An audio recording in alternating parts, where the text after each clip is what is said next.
Well, we found out you cannot understand cosmic law until first you understand what?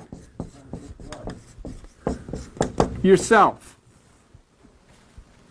You can't get to cosmic love until you first get to cosmic law, and you can't get to cosmic law until you understand yourself. And that's the problem. We don't you see this thing, everybody, you can't wait to get these Newsweek articles. Why? Because nobody knew you had melatonin in your body. You didn't know you had a pineal gland in your body. But the Bible says you do. Jesus said you do. Jacob said you do. It's all through the Bible. It's all through the ancient teachings. They talked about the pineal gland. It's in the Bible. They talked about melatonin. Jesus talked about it. It's in the Bible. But it's hidden. It's talking about invisible things that you can't see. So you have to first understand how to deal with yourself. And so Exodus took you from where? It took you out of Egypt, which is the place of bondage. It is your lower mind. The place of bondage is your fears, the guilt, all of the things that have been put into your head by your friends, by your family, by your churches, by the systems. All of this stuff made you guilty. Here are people that are talking about reading books, and if they see a lady in a nightgown, they have guilt. They get afraid. Oh, she's in a nightgown. That's real, but that's very sad. Oh, they're kissing. They're hugging. They're embracing. Oh, I can't see that. I can't watch that. I'm scared of that. Why are you afraid of people kissing and hugging? Oh, but they can't wait to watch a program about somebody with a machine gun, blowing somebody's head off as they charge up the hills and then drop bombs on people. No, not a problem with that. But she's in a nightgown, she's kissing. What am I going to do? Right. Because they don't understand, they live and dwell in guilt. Guilt and fear, constant, never ends. So what do? You have to, first of all, before you can get to the point of even being able to approach cosmic law, let alone cosmic love, you have to be able to deal with yourself. And what did it say in the Bible, in Exodus? The first thing you have to do in order to get out of the bondage of the lower mind. You have to throw down the rod and it'll turn into a serpent. What does that mean?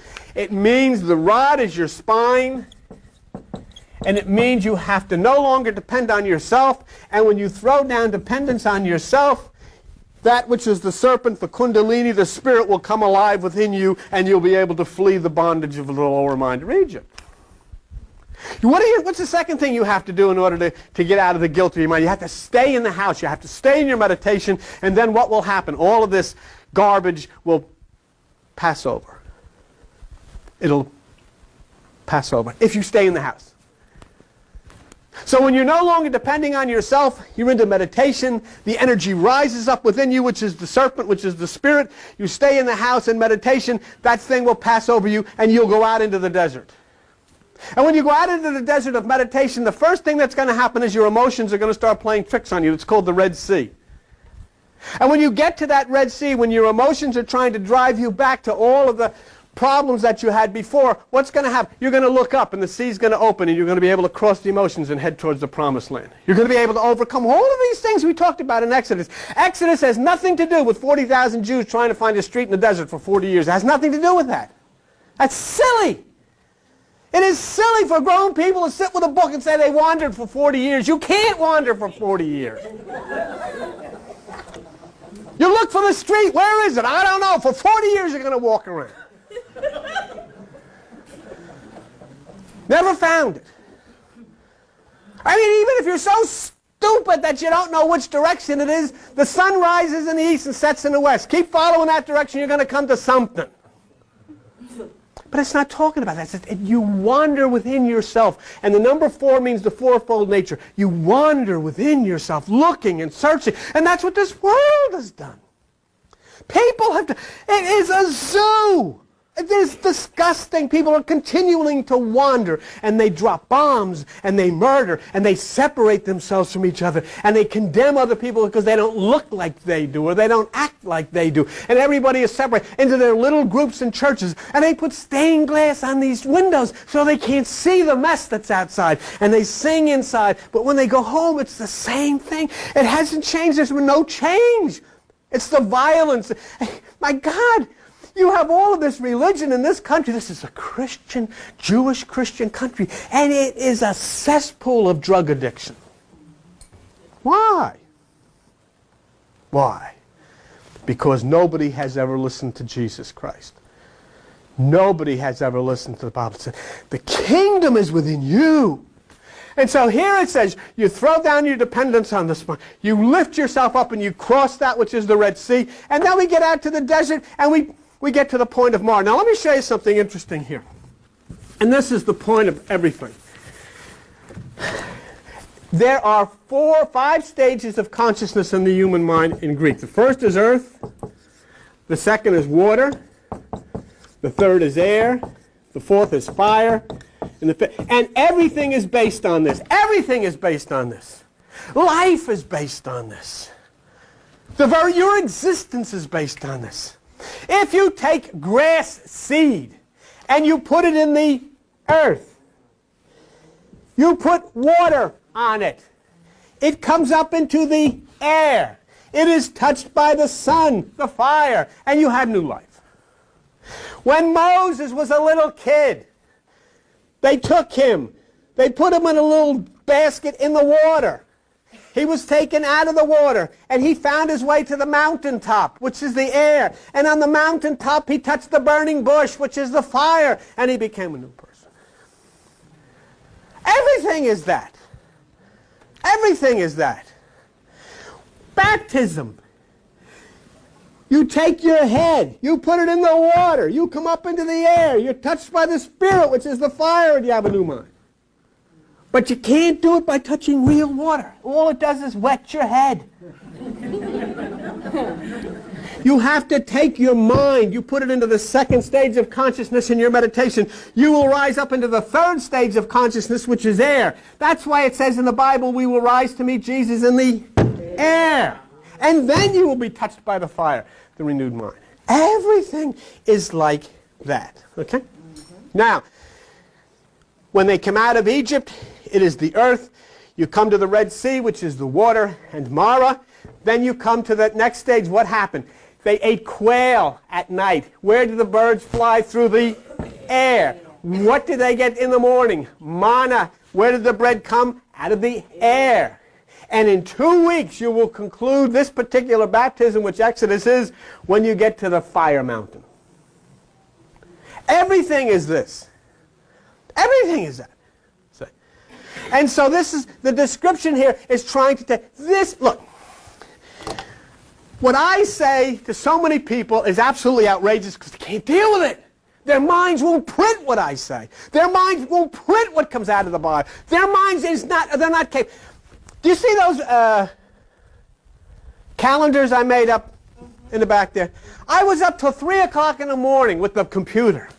And I got the calendars, and I'm looking at the calendar, and I got this big computer, which is the church, and I got this big Epson printer, and I'm ready to go. And I get the calendar, and I tried to print it, and it wouldn't print.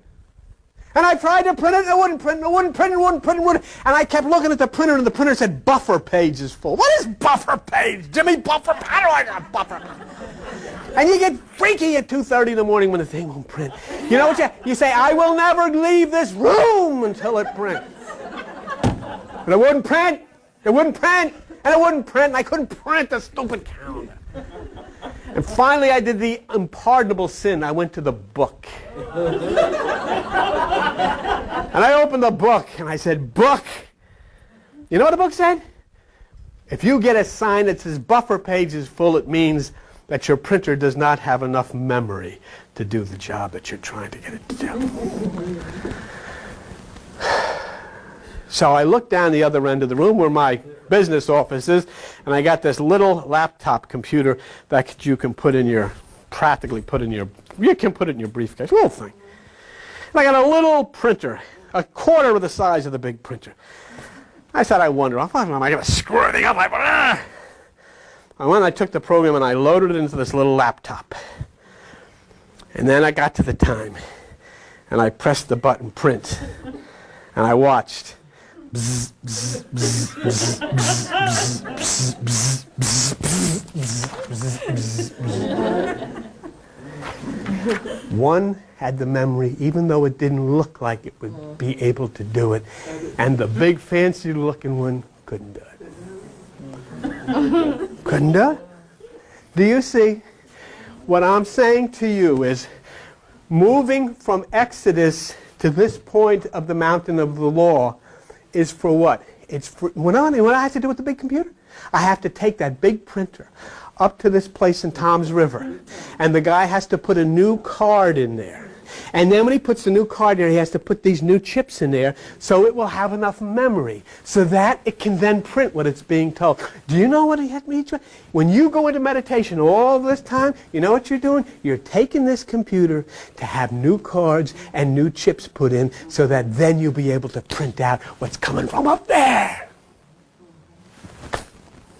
And I'm telling you, unless you take that computer, no matter how much you read, no matter how much you sing, no matter how religious you are, you're never ever going to be able to print that in your mind because it's not capable of taking the information, just like that printer isn't capable of taking the information that was going in. And so this is it. You've got to do it. You've got to take yourself. You've got to put yourself into meditation. You've got to rise up into that third stage of meditation. You've got to be touched by that. And it all comes within you. And that's what this is all about. And then when you've done that, see, when you've gotten to that point where you've gone into the meditation and you've done that, then you turn on the printer inside of you and you can understand cosmic law. It'll print.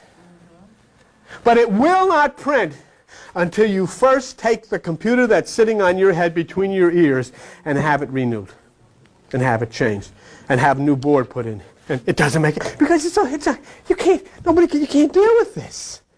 See? The left side of your brain is not capable. I don't mean you sitting here now, I'm talking in generalities, of handling what's coming from the right until you get it changed, until you have it changed within. And you have it changed within by understanding that energy that goes up the spine, that is talked about in the book of Revelation, that is talked about in the Bible, until you understand about the emotional nature, how you have to look up, until you understand that you have to stay in the house of your meditation, until you cast yourself that tree of life into the water of Mara and get rid of the bitterness inside of you, until you reach that point where you feed on yourself quail inside and then you can eat the manna bread truth in the morning, until you and what happened? Until you take the rod and touch the stone and the water will flow. What's it say in Newsweek that I'm going to use? It said if you take that energy which raises itself up the spine, it will touch the pineal gland and the melatonin will flow. What's it say in the Bible? You take the rod, you touch the stone, and the water will flow.